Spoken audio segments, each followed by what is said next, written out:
Okay, let's now walk you through more context here. Managing editor Zaka Jacobs spoke to the president of the American Indian Public Affairs Committee in the United States, Jagdish on the Prime Minister's visit to America and what it could mean for both countries. Take a look at that conversation. All right, so the Prime Minister's visit is now well and truly underway. What does it mean for non-resident Indians, persons of Indian origin? Joining me now is Mr. Jagdish. He's the president of the America-India Public Affairs Committee. Thank you very much, Prime Minister. This, I believe, is his 7th visit to the US, but the first state visit. As NRIs, what are your expectations from the visit? Well, you rightly said it is his 7th visit, but first state visit. That shows how much importance America is giving to India, Bharat, and to Narendra Modi. Thanks to the leadership of our Prime Minister, today America has invited Narendra Modi on a state visit. This means a lot not only for India, but we Indian Americans also. Today we are 4.5 million strong. I believe we Indians Americans have played very important role in forging a relationship between US and India. Yeah. It has become people-to-people relationship. Today, most of senators, congressmen, a mayor of New York City is on our hotline. When we call them, they listen to us. This is, I would say, a charisma of not only we Indian Americans, but of Narendra Modi. So tell me, you said that the Indian Americans have become an influential community, a community that can, that is seen as progressive, getting things done, of course, highly educated, entrepreneurial. Absolutely. Just in terms of what may this mean politically in America? We've seen the Howdy Modi event that happened a few years ago. Now President Biden is hosting the state visit for Prime Minister.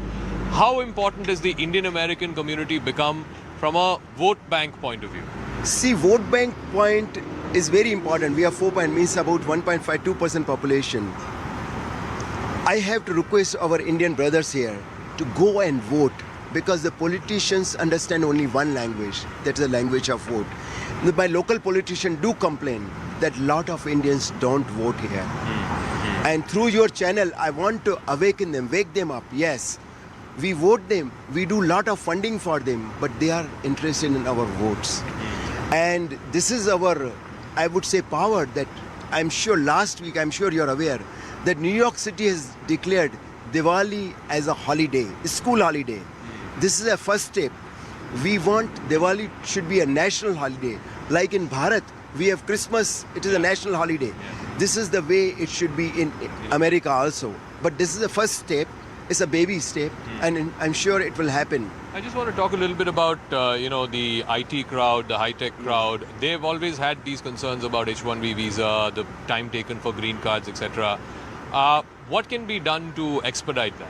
Yes, I think that's a very good question, and it's really concern of a lot of my friends who are in IT, especially I'm sure you're aware that a lot of layoff was done in IT, and their life is in totally shambles. It's not only them, but their family. And the best part is their kids are born in USA. Those they are USA citizens, but they cannot stay here. So we are trying our level best that they should get their green card. And I am sure the Biden administration is looking at us, at that problem and issue, whatever we call it, nicely, and they will get it done. Also, I want to ask you, a lot of the NRIs here I was speaking to are also saying that we now want to give back to India, whether it is monetarily or any other form. Obviously, a lot of you came here in the 70s, 80s for education reasons, some of them for employment reasons. Is it easier now for NRIs to invest back in India? Absolutely, much. I think to some person I say that this is a payback time for us. Today we are so prosperous community here. I'm a mechanical engineer. I did my engineering in Bharat with hardly few hundred rupees or 1,000 rupees tuition fee.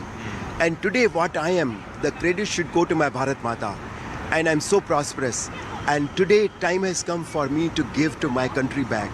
And this is the 75th year of independence. We are entering into Amrit Kal, like our Prime Minister says. So next 25 years will be a defining moment for Bharat. I personally feel, I used to say this many years ago, that this decade and this century belong to Bharat. But at that time, people used to laugh at you. Jagdish bhai, aap to kya hai परिवार के? You always think about Bharat and all. आपको कुछ समझ में नहीं आता है. But today, when company like McKinsey, Deloitte and Touch, they say that India has arrived. India is going to be the top 3 economy in next 10-20 years. According to me, India will be number 1 economy in the world in 2047. With current leadership of Modi, I would like to request opposition in Bharat for 10 years. Just forget about petty politics. Let's, in the interest of Bharat, let's all work together and see how we can make Bharat as a Vishwaguru.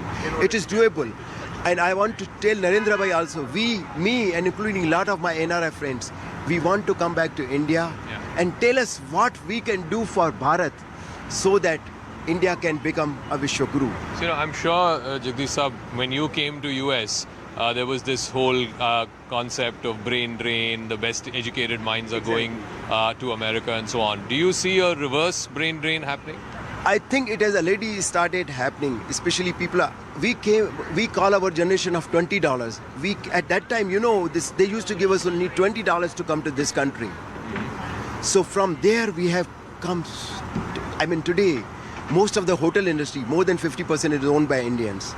If you see top 50 Fortune 500 company, CEO, CIO, CFO is of Indian origin. So they all think about, because they are there because of India, because of Bharat.